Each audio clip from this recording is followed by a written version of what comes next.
Praise the lord. ఈరోజు దేవుని వాగ్దానము, మీకు మేలు కలుగునని నీతిమంతులతో చెప్పుము, వారు తమ క్రియల ఫలము అనుభవింతురు. యెషయా గ్రంథము 3వ అధ్యాయము 10వ వచనము. సహోదరి సహోదరులారా, యూదా మరియు యెరూషలేములకు రాబోయే భయంకరమైన తీర్పును గురించి పై వచనాల్లో యెషయా వివరించాడు. ఈ తీర్పుకు కారణం ప్రజలు తమ ఇష్టానుసారంగా జీవిస్తూ దేవునికి అవిధేయత చూపడమే. అయితే ఈ ప్రజల్లో దేవునికి విధేయులుగా ఉండి నీతిగా జీవించే వారు కూడా ఉన్నారు.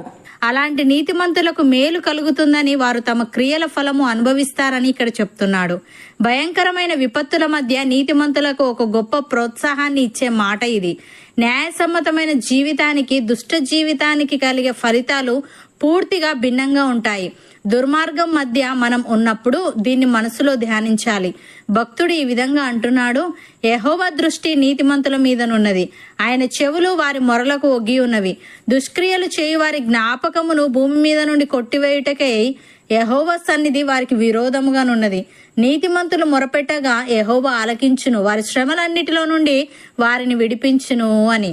ప్రియులారా, యెహోవాను స్తుతించుడి. యెహోవా యందు భయభక్తులు గలవాడు, ఆయన ఆజ్ఞలను బట్టి అధికముగా ఆనందించువాడు ధన్యుడు.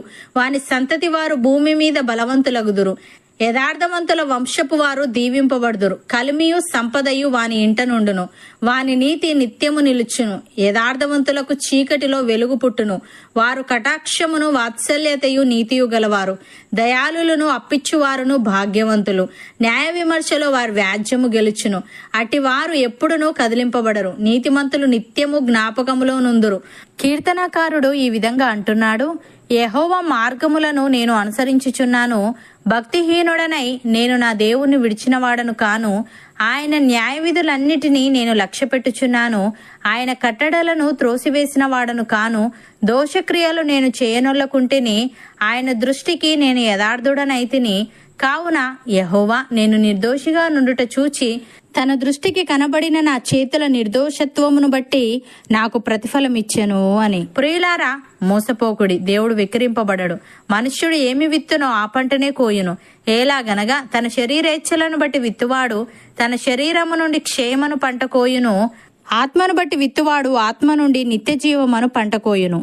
మనము మేలు చేయుటయందు విసుకకయుందము, మనము అలయక మేలు చేసిదిమేని తగిన కాలమందు పంట కోతుము. కాబట్టి మనకు సమయము దొరికిన కొలది అందరి ఎడలను, విశేషముగా విశ్వాస గృహమునకు చేరిన వారి ఎడలను మేలు చేయుదము. అపోస్తలుడైన పౌలు తీతుకు వ్రాస్తూ ఈ విధంగా అంటున్నాడు, మన రక్షకుడైన దేవుని యొక్క దయయు మానవుల ఎడల ఆయనకున్న ప్రేమయు ప్రత్యక్షమైనప్పుడు మనము నీతిని అనుసరించి చేసిన క్రియల మూలముగా కాక తన కనికరము చొప్పుననే పునర్జన్మ సంబంధమైన స్నానము ద్వారాను, పరిశుద్ధాత్మ మనకు నూతన స్వభావము కలుగజేయుట ద్వారాను మనలను రక్షించెను. మనం ఆయన కృప వలన నీతిమంతులమని తీర్చబడి నిత్య జీవమును గూర్చిన నిరీక్షణను బట్టి దానికి వారసుల మగుటకై ఆ పరిశుద్ధాత్మను మన రక్షకుడైన యేసుక్రీస్తు ద్వారా ఆయన మన మీద సమృద్ధిగా కుమ్మరించెను.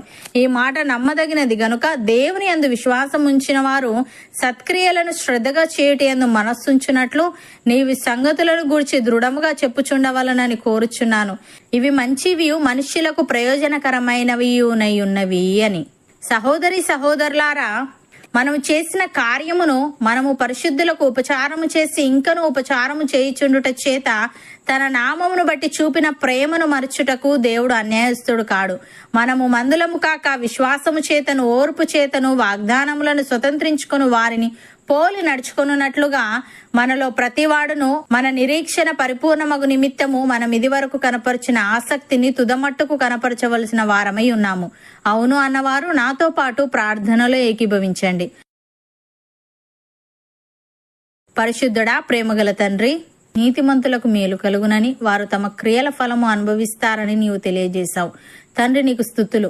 దేవా, మేము నీతిగా జీవిస్తూ నీ ఆజ్ఞలను బట్టి అధికముగా ఆనందిస్తూ నీకు అనుదృష్టిలో నివసించే వారముగా ఉండుటకు సహాయము దయచేయమని, మేము చేసిన కార్యమును మేము పరిశుద్ధులకు ఉపచారము చేసి ఇంకను ఉపచారము చేయుచుండుట చేత నీ నామమును బట్టి చూపిన ప్రేమను మరచుటకు నీవు అన్యాయస్తుడవు కావు గనుక మేము మందులము కాక విశ్వాసము చేతను ఓర్పు చేతను వాగ్దానములను స్వతంత్రించుకొని వారిని పోలి నడుచుకొనున్నట్లుగా మాలో ప్రతి వాడును మా నిరీక్షణ పరిపూర్ణమగు నిమిత్తము మేము ఇది వరకు కనపరిచిన ఆసక్తిని తుదమట్టుకు కనపరిచే వారముగా ఉండుటకు కృపచూపమని నీ పరిశుద్ధాత్మను మాలో ప్రతి ఒక్కరి మీద సమృద్ధిగా కుమ్మరించమని యేసుక్రీస్తు నామమున ప్రార్థిస్తున్నాము తండ్రి.